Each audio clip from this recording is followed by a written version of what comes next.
Bonjour amis bassistes débutants et bienvenue pour le tuto du morceau d'Oliver Cheatham qui s'appelle Saturday Night. Alors c'est un morceau qui m'a suivi toute ma vie, c'est de la bonne vieille funk comme on aime. Je pense que ceux qui ont 40 ans passés ont dansé en boîte de nuit à l'époque sur ce morceau.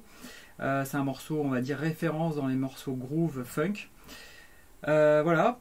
Et ce qu'il y a de surprenant, c'est que la ligne de basse est vraiment accessible aux débutants. La funk, c'est pas quelque chose qui est assez facile à jouer parce que souvent les placements sont compliqués pour que ça groove. Et là, pour le coup, on est avec un morceau qui est vraiment accessible où vous pouvez vous faire plaisir rapidement. D'accord ? Alors, pour peu que vous ayez quand même un petit peu de technique, bien évidemment, mais c'est quelque chose qui va vous procurer du plaisir de jouer très rapidement.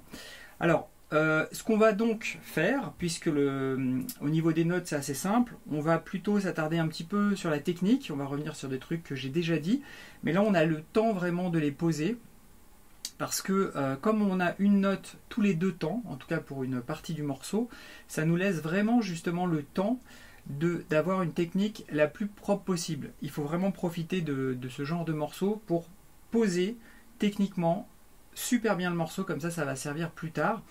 Et je vais expliquer au fur et à mesure comment ça se passe et pourquoi c'est bien de le faire. D'accord ? Alors, le morceau, rapidement, au niveau harmonique, pour ceux qui veulent un petit peu savoir, il est en Ré majeur. D'accord ? Donc, les notes qui sont utilisées durant tout le morceau, ce sont ces notes-là.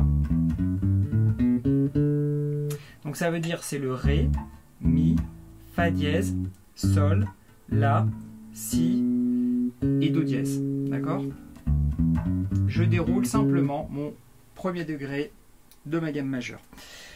C'est pas important, hein, ceux qui ne veulent, si vous comprenez pas ça, c'est pas du tout important. Pour les autres, c'est pour éventuellement faire un peu d'improvisation. Je vous donne la clé tout de suite. Alors, le morceau, il va commencer avec le Si, donc 7e case de la première corde, et on va jouer toutes les notes les 4 notes que je vais vous annoncer, on va les jouer tous les 2 temps. D'accord ? Donc ça fait 1, 2, 1, 2. D'accord ? Donc là, j'ai tapé les 4 temps, 1, 2, 3, 4, et j'ai nommé à chaque fois la première note et la deuxième note qui est sur la mesure, donc une note tous les 2 temps. Donc ça va faire, pour la première note, si on la pose correctement techniquement, en tout cas moi je fais comme ça, je vais chercher avec le petit doigt, je vais appuyer sur le Si, et je vais couvrir avec tous mes autres doigts qui sont derrière, je vais couvrir toutes les cordes sans appuyer, parce que sinon on risque de faire un son sans faire exprès avec une autre corde, d'accord ? Simplement en appuyant, là on entend un petit son parasite. Donc on va commencer à faire comme ça. Alors 1, 2, ok ? Donc ces 2 notes on va les faire rythmiquement, donc on va les jouer 2 fois. Alors on va remarquer un truc qui est intéressant, c'est côté main droite, moi je vais toujours utiliser le même doigt pour toute cette séquence. Je ne vais pas faire une alternance de doigts. Pourquoi ? Parce qu'en fait, il faut savoir que c'est très difficile d'avoir exactement le même son avec chacun des doigts. D'accord ? Donc, si vous vous écoutez bien, vous allez voir qu'il y a une petite différence de son. Et le fait d'avoir le temps de jouer les notes, parce que ce sont des notes piquées qui sont très courtes, et bien on veut toujours avoir le même son qui tombe. Donc pour ça, il suffit simplement, par exemple, moi je vais utiliser l'index, ça fait... Voilà, j'aurai toujours le même son. Si je change, voilà, il y a une petite différence, je ne sais pas si vous l'entendez. Donc mon majeur, il est un tout petit peu plus grave. Alors là, j'ai forcé un petit peu pour vous montrer la différence, mais vous allez vous voir chez vous, d'autant plus si vous êtes débutant. Avec le temps, cette différence va s'atténuer parce que vous allez avoir plus de toucher, vous allez rechercher un son, donc vos doigts vont s'adapter justement au toucher pour essayer d'avoir le même son. Maintenant, sur ce genre de morceau, souvent vous allez voir ça, et ça sera le même doigt qui sera utilisé. Donc, première note, d'accord, donc j'appuie surtout avec ce doigt-là. Vous pouvez aussi appuyer avec 2 doigts, les 2 doigts du fond, donc annulaire et auriculaire, si vous n'avez pas encore assez de force. Et ensuite, et c'est pour ça que j'ai mis le petit doigt là, je vais chercher mon sol avec l'index. Et je joue la même séquence, d'accord, 2 fois. Donc, dans le cas présent, mon doigt, mon index, ici, colle ma corde de mi, mais par contre va coller aussi les 3 autres cordes pour bloquer le son. D'accord? Je ne vais pas faire un arc comme ça, comme je vois souvent, parce que là le son risque de passer par en dessous. Alors c'est vrai que ce genre de petits détails, peut-être que si vous jouez sur le morceau, vous n'allez pas l'entendre, vous n'allez pas entendre les sons parasites. Mais ce que je veux dire, c'est qu'il faut profiter de ce genre de morceau pour essayer de faire un truc hyper propre, d'essayer de coller vos doigts sur la basse pour justement, favoriser votre cerveau sur cette notion de tactile au niveau de la basse, pour qu'il y ait vraiment tous ces blocages de cordes qui sont vraiment importants. Une bonne technique, ça va vous assurer après d'avoir un bon jeu propre à la fin. Certains jouent vite et puis on entend beaucoup de sons parasites parce qu'ils n'ont pas tous ces trucs techniques. Alors, une fois qu'on joue ces 2 notes, on va soulever à chaque fois les 3 doigts qui sont ici, qui bloquent aussi les cordes, juste pour laisser passer le son. D'accord? Donc on va faire. Donc c'est des notes piquées, j'appuie, je relève, sans soulever les doigts. Et ici, pareil, j'appuie, je relève. Ensuite, on va chercher le mi. Alors là, ce qui va être intéressant, c'est qu'on va baisser la main de façon à ce que l'index soit en dessous de la corde de mi, d'accord? Et on va soulever simplement les 3 doigts pour laisser passer le son de la corde de mi, parce qu'on fait un mi à vide. Et le blocage de la corde, on va le faire avec les 2 ou 3 doigts qui sont ici. Donc je ne bouge pas mon index et ça fait... D'accord? Le blocage, on va essayer d'éviter de le faire comme ça, main droite. On pourrait le faire, mais on va manquer un petit peu de précision. Si on veut un truc propre, c'est mieux de faire... Voilà. Le blocage est immédiat et il est vraiment bien. Et là, ce morceau vous donne le temps de le faire. Et ensuite, une fois qu'on a fait 2 fois le mi, on va aller sur le fa dièse, donc la 2e case de la première corde visuelle, et on va faire la même chose qu'on a fait avec le sol, c'est-à-dire... Ok? Donc si je rejoue tout sans stress rythmique, ça fait...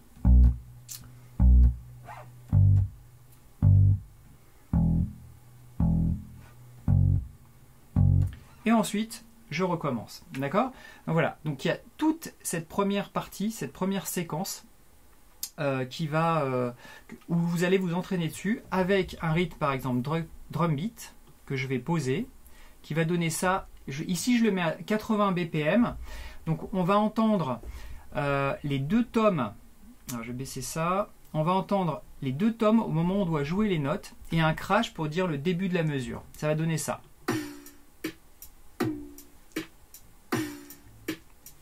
Et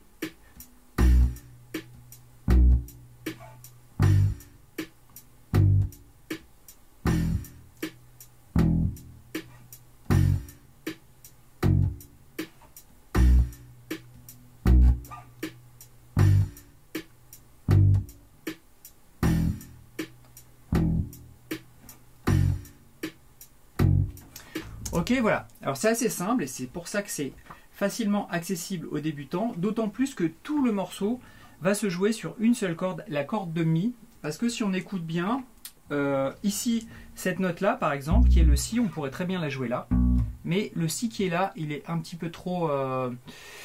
il n'est pas assez joufflu, d'accord? Il n'est pas assez épais, donc je trouve que le faire corde de mi, vraiment, ça correspond plutôt au morceau où on sent bien la note qui tombe à chaque fois.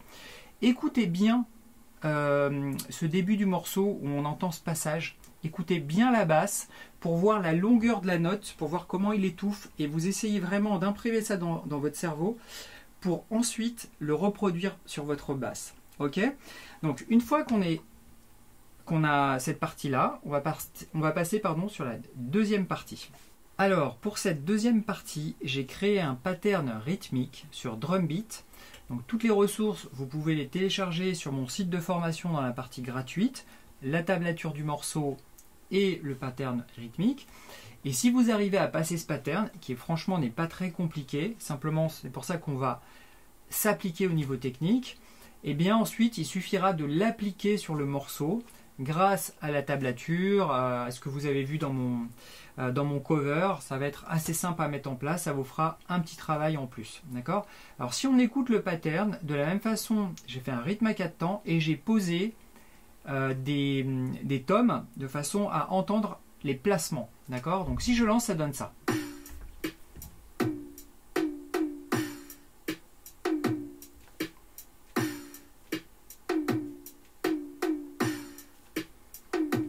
Ok, alors si je le joue, donc je vais essayer de commencer direct, ça va donner ça.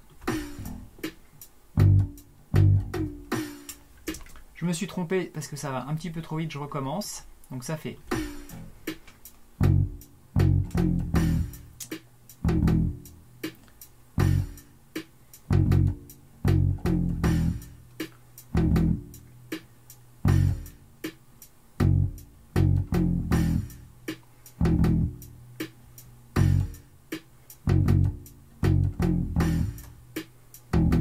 Ok. Alors, si je le fais doucement maintenant, sans le pattern, ça fait... On va chercher ici avec le majeur. C'est-à-dire que tout à l'heure, dans l'enchaînement, donc on allait chercher ici le si, 2 fois, le sol, le mi, et ensuite on terminait par le fa dièse. Alors, quand on faisait la tourne au début, on mettait l'index sur le fa dièse. Mais cette fois, comme on va partir vers les graves, on va mettre l'index, le majeur, pardon, sur le fa dièse. Donc on termine par le majeur, on joue les 2 notes. Simplement, toujours dans la même mesure, on va rajouter ça. Et on va revenir vers le mi. D'accord? Et donc ça va faire. Ça, ce sont les 2 premières notes qu'on a dans le morceau. Donc on va aller chercher fa dièse, fa, mi. D'accord? Donc le mi à vide. Techniquement, majeur, index, ici on a toujours les cordes du bas qui sont bloquées, et quand on va chercher le mi, on baisse l'index, on tire la corde avec sa main droite et on la bloque avec la main gauche, les doigts restants, ça fait. Et c'est pour ça que le son est propre, même s'il n'y a pas de batterie, même s'il n'y a pas d'autre instrument, qu'il n'y a pas un son parasite qui traîne, parce que j'accentue ces blocages. C'est important de faire ça, surtout pour améliorer vraiment le côté tactile avec les cordes, les doigts. Quand on fait ce genre d'effort, ça peut être beaucoup d'efforts au début, hein, parce que je suis aussi passé par là, je connais bien le truc. Ça peut être vraiment beaucoup d'efforts, mais c'est vraiment un travail qui paie à moyen et long terme si vous forcez à faire ce genre de truc. Donc des fois ça bouffe beaucoup d'énergie parce qu'on essaye de se concentrer à faire ça.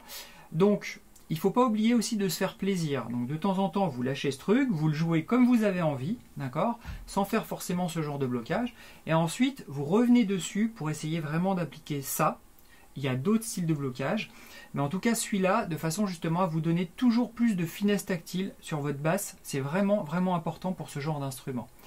Donc, ici, ce qu'on remarque, c'est qu'on va chercher un chromatisme, donc 3 notes à la suite, 3 demi-tons à la suite, descendants, donc qui vont du plus aigu au plus grave, majeur, index, corde à vide, et ensuite on va aussi avoir des doubles croches, d'accord, donc des doubles croches qui ne sont pas piquées, on les laisse sonner 2 fois et on les bloque tout de suite. Donc ça fait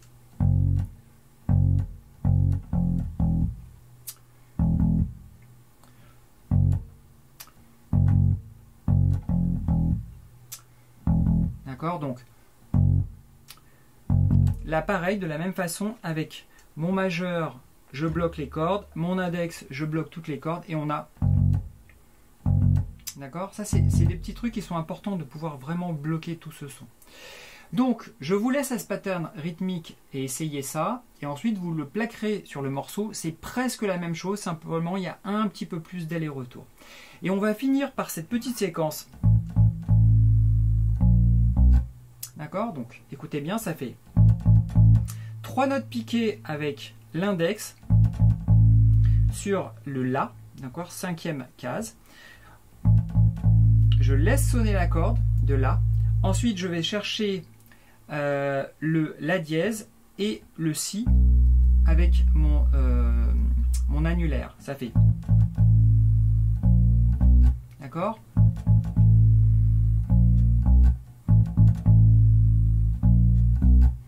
Alors, la cadence de ça, je vous laisse l'écouter dans le morceau. Là, je vous ai donné les 3 notes. Je vous laisse le mettre dans le morceau, de bien écouter. Et quand vous allez jouer cette dernière note, eh ben vous vous retrouvez sur toute la séquence, la première partie. première note de la première partie, simplement on change de doigt parce qu'on est parti, on a fait un chromatisme comme ça, on est parti ici du La pour arriver au Si, et on ne peut pas partir du petit doigt, on pourrait aussi, mais c'est aussi bien d'avoir des changements comme ça pour avoir encore d'autres sensations au niveau des cordes de sa basse. Ok? Donc voilà, là on a fait tout le morceau qui est relativement simple, j'ai étiré un peu le truc, juste pour donner plus de conseils de blocage de cordes, vous incitez vraiment à essayer de faire le truc le plus proprement possible, et même à la limite, vous enlevez tout le rythme et vous le jouez dans votre tête, d'accord? Vous tapez du pied, là c'est hyper important parce que vous devez jouer les notes de façon très précise pour que ça tombe vraiment sur le temps, pas à côté.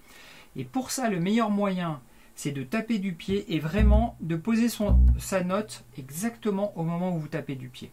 Ok?